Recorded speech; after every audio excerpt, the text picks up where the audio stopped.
Opal Sigh of the sleeping river god, a journey of gentle magic and quiet discovery, crafted to guide you into a state of deep relaxation and restful sleep. If you find comfort and peace in this story, please consider liking this video and subscribing to our channel for more calming audiobooks. We'll begin with a short breathing guidance to help you settle in and release any lingering tension. If you prefer to go straight to the story of Seraphina and the river god Idyll, you can find chapter timestamps in the video description below. Find a comfortable position, whether you're lying in bed, nestled in a favourite chair, or simply relaxing wherever you are. Allow your body to become heavy, sinking gently into the surface beneath you. Feel the support, the grounding, the release.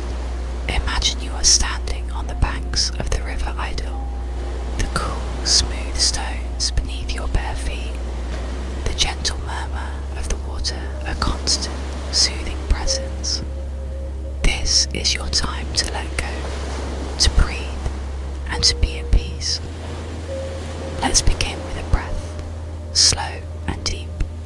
Inhale the fragrant air, imagining the scent of river moss and damp earth, the sweet aroma of river lilies blooming nearby. Exhale slowly, releasing any worries or stresses with a gentle sigh, like the river god Idyll's own peaceful breath. With each inhale, feel a wave of warmth spreading through you, starting in your chest and flowing down to your fingertips and toes.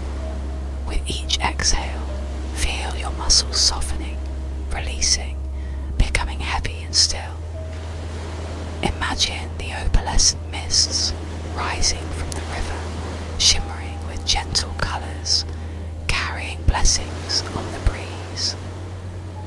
If thoughts arise, simply acknowledge them and let them drift away, like leaves floating on the surface of the Idyll.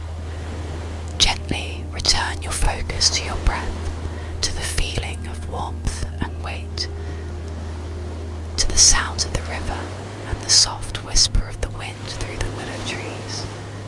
There is nothing you need to do, nowhere you need to be, except here, in this moment, listening and relaxing. Feel the tension in your shoulders release, your jaw unclench, your forehead smooth. Allow the story of Seraphina and the sleeping river god to carry you gently and peacefully towards a night of deep, restorative sleep. Now, let's begin our journey to Everbrook, where the opal sighs of Idyll await.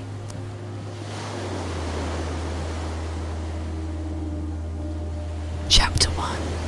The River's Whisper. The first hint of dawn touched the sky above Everbrook, a soft, pearly grey that promised a day of gentle sunshine. Seraphina, the village's young priestess, awoke not to the jarring call of an alarm, but to the quiet symphony of the awakening village, the distant rhythmic chime of a single bell, rung by old man Hemlock at the first light, mingled with the chirping of sparrows nesting in the eaves of her thatched roof.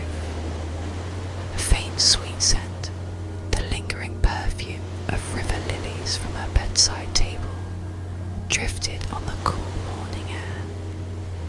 It was a scent that always brought a sense of calm, a connection to the river that flowed steady and true through the heart of her life. Seraphina rose and padded barefoot across the smooth, cool flagstones of her small cottage. The stones, gathered long ago from the banks of the Idyll, held the river's chill even on the warmest days. She paused by a small window, its wooden shutters thrown open to the nascent dawn. The air outside was noticeably cooler, carrying the heavier scent of river moss and damp earth, a grounding, earthy aroma that spoke of ancient secrets and quiet strength. She inhaled deeply, letting the scent fill her lungs, a gentle grounding before the day's quiet duties began. Dressed in a simple linen tunic, the colour of undyed wool, Seraphina stepped outside. The village was still mostly asleep, the only movement the slow stirring of smoke from a few early rising hearths. Dew clung to everything, turning the grass a shimmering silver green and coating the cobblestone path with a slick, almost magical sheen. The air felt thick and heavy with moisture, a tangible presence that wrapped around her like a comforting shawl. It settled heavy on her shoulders, encouraging her to sink. Her feet, already accustomed to the chill, found the familiar path that led down to the riverbank.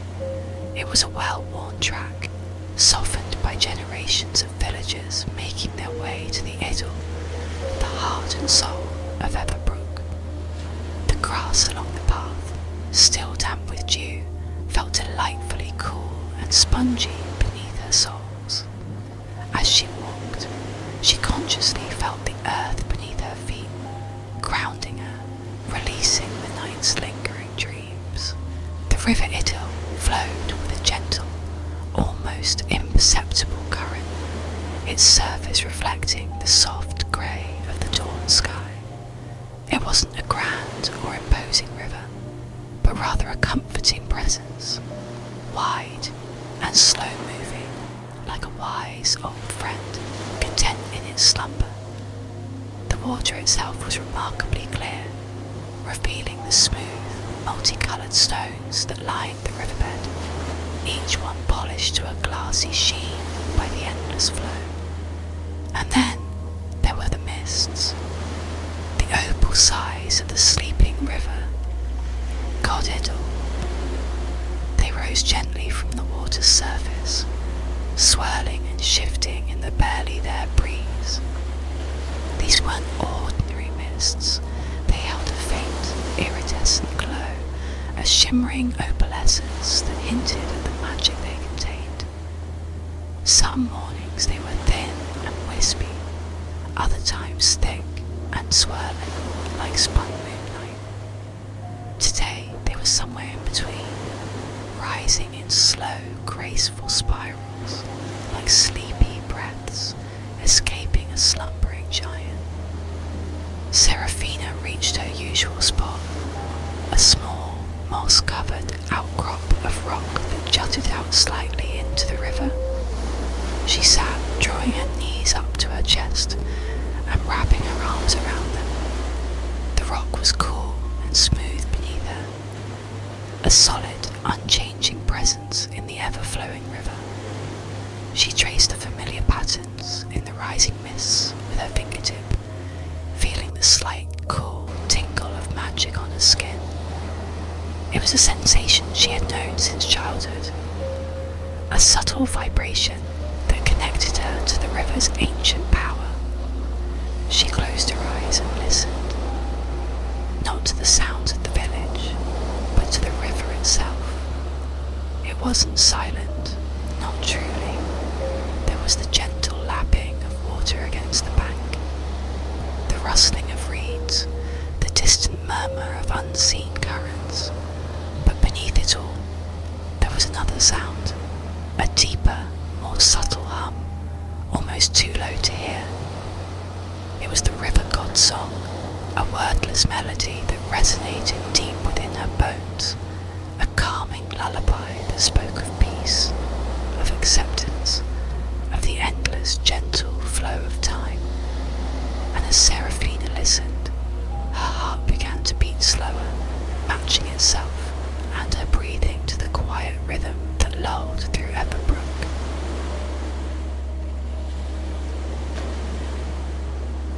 Chapter 2. The Language of Mist.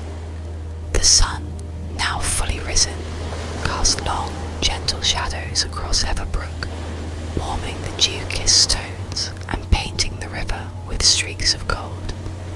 Seraphina, after her morning meditation by the Idyll, made her way to the village archives, a small, round building nestled between the baker's shop, from which the yeasty aroma of rising bread was already wafting, and the weaver's cottage.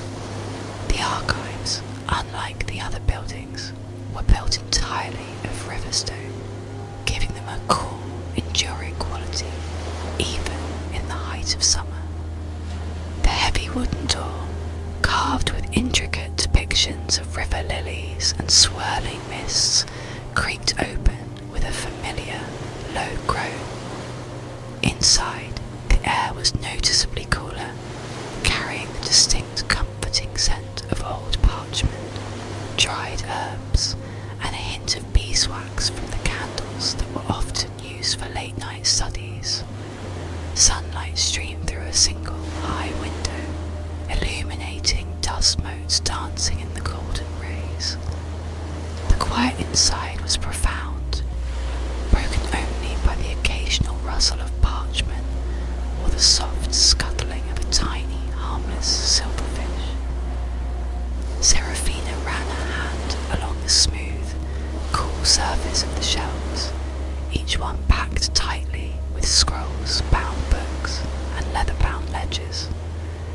These were the collected memories of Everbrook, records of harvests, births, deaths, and most importantly, the observations of the river god. Idyll's mists. Generations of village priestesses had meticulously documented the shapes, colours, and movements of the mists, seeking to understand their subtle language. She selected a scroll from a shelf labelled Mist Patterns, Third Era of the Willow. The parchment was brittle and yellowed with age, the ink faded in places, but still legible. Unrolling it carefully on a large wooden table, she traced the delicate drawings of swirling mists, each one accompanied by a short, descriptive note. The script was elegant and flowing, like the river itself, and Seraphina felt a sense of connection to the priestess who had penned these words centuries ago. She sank into her chair, the wood creaking gently. As she studied the scroll, she noticed a recurring symbol, a spiral within a spiral, like a shell or a tightly curled fern frond. It was a symbol she had seen before in the mists, a familiar shape that usually portended a season of plentiful rain. But in the recent mists, this symbol had been subtly altered, a small, almost imperceptible change, like a single added loop. It was this alteration that had prompted Seraphina's visit to the archives, a quiet unease settling in her heart. She searched through other scrolls, her fingers tracing the patterns, her mind gently searching for a clue. The rustle of parchment was a soothing counterpoint to the quiet hum of the village outside. She paused occasionally to sip from a small cup of chamomile tea, its warmth spreading through her chest, a calming, grounding sensation. The scent of the tea, faintly floral and honey-sweet, mingled with the aroma of the old parchment, creating a comforting atmosphere. Hours passed in this quiet contemplation, the only sounds the gentle turning of pages and the occasional soft sigh of Seraphina herself. She found other instances of the altered spiral, each one documented with meticulous care, but with no clear explanation. The priestesses of the past simply noted the change, trusting in the river's wisdom, knowing that understanding would come in its own time. As the sun began to dip lower in the sky, casting long amber shadows through the high window, Seraphina carefully rolled up the scrolls and returned them to their shelves. She hadn't found a definitive answer, but the hours spent immersed immersed in the archives had calmed her initial unease. she felt a renewed sense of trust in the river, in its slow, gentle unfolding of secrets, leaving the cool, quiet sanctuary of the archives. She stepped back out into the warm, golden light of late afternoon, carrying with her the scent of old parchment and the quiet wisdom of generations. She inhaled the river air, letting the weight of the day float away on its steady movement.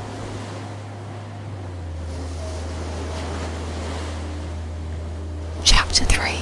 The Gardener's Wisdom.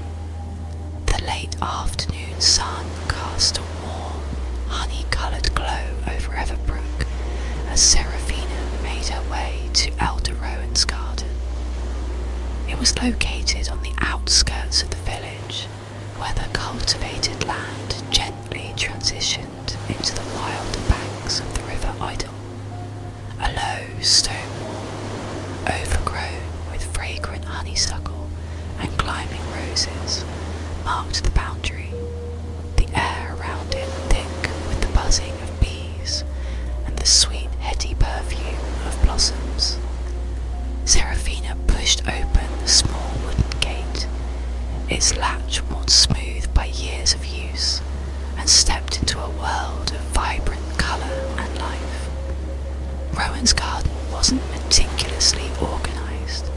It was a joyful riot of herbs, flowers and vegetables, all growing together in a seemingly chaotic yet perfectly harmonious arrangement.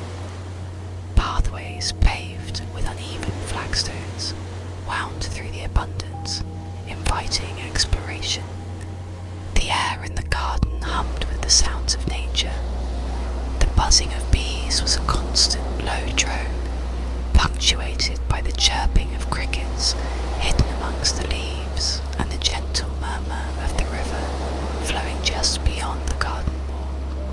The scent was intoxicating, a blend of blooming river lilies, spicy thyme, earthy rosemary, and the sweet, almost citrusy aroma of lemon balm.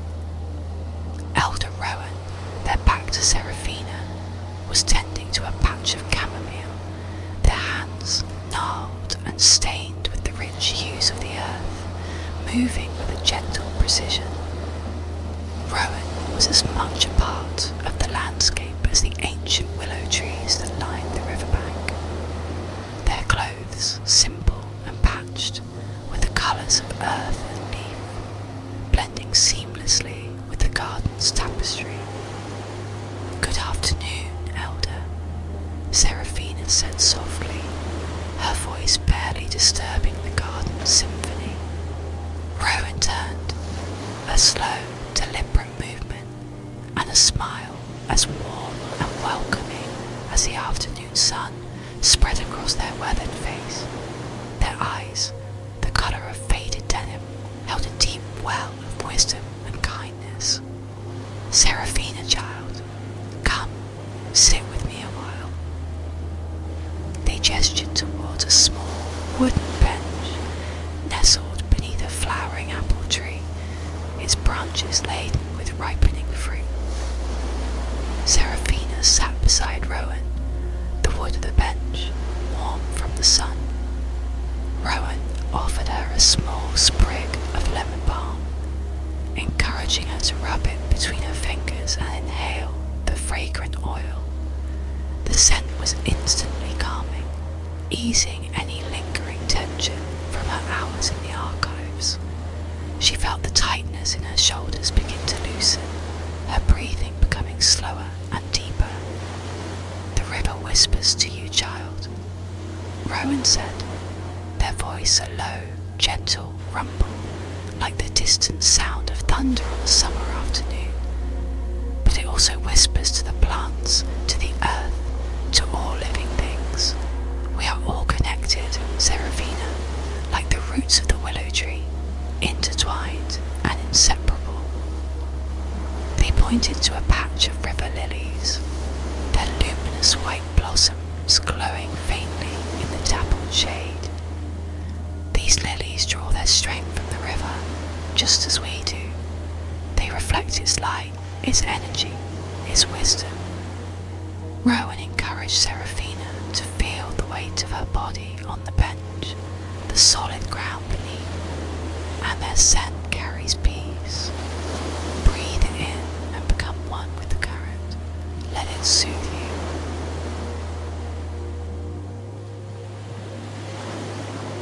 Chapter 4.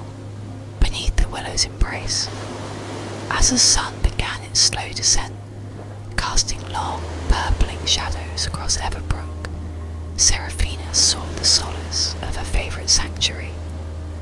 It was a place of quiet contemplation, a haven where the whispers of the River Idyll were most clearly heard. This sanctuary was located just beyond Rowan's garden, a short walk along the riverbank to where a giant weeping willow stood sentinel, its branches a cascade of green reaching down to touch the water.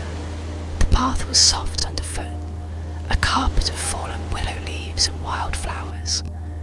The air, cooler now as evening approached, carried the mingled scents of river water, damp earth, and the faint sweet fragrance of the willow's own delicate blossoms.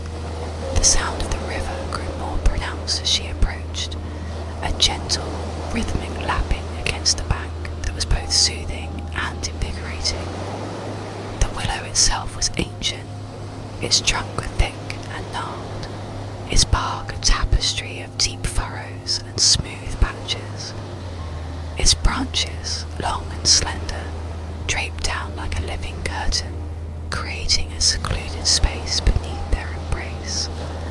Sunlight, filtered through the leaves, cast a dappled emerald light, creating an atmosphere of serene tranquility.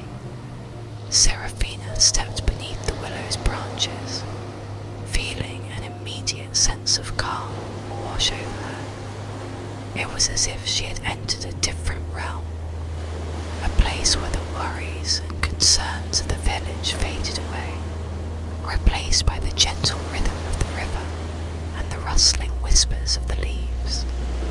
She settled herself at the base of the trunk, her back resting against the cool, surprisingly smooth bark.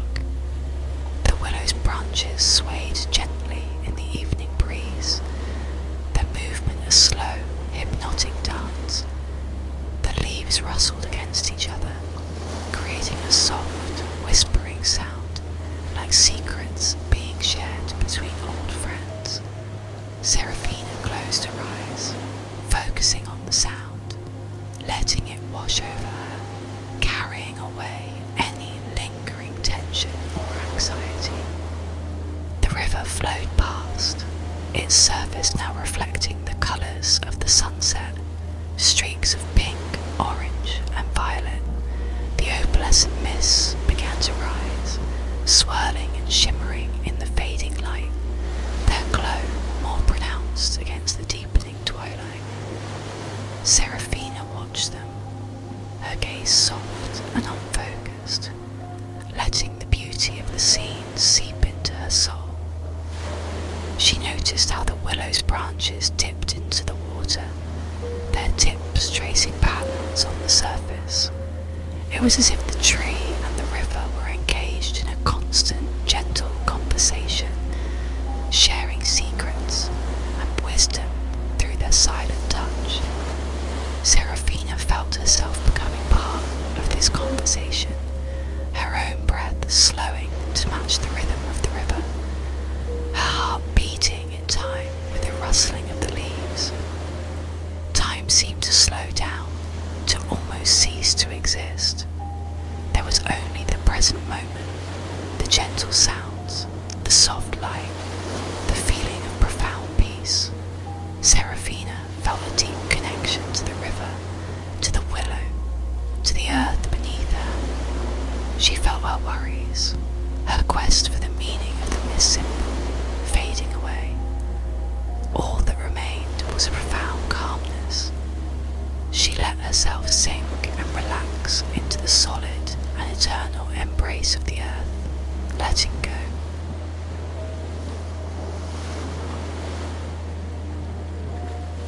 Chapter 5. Idyll's Dream.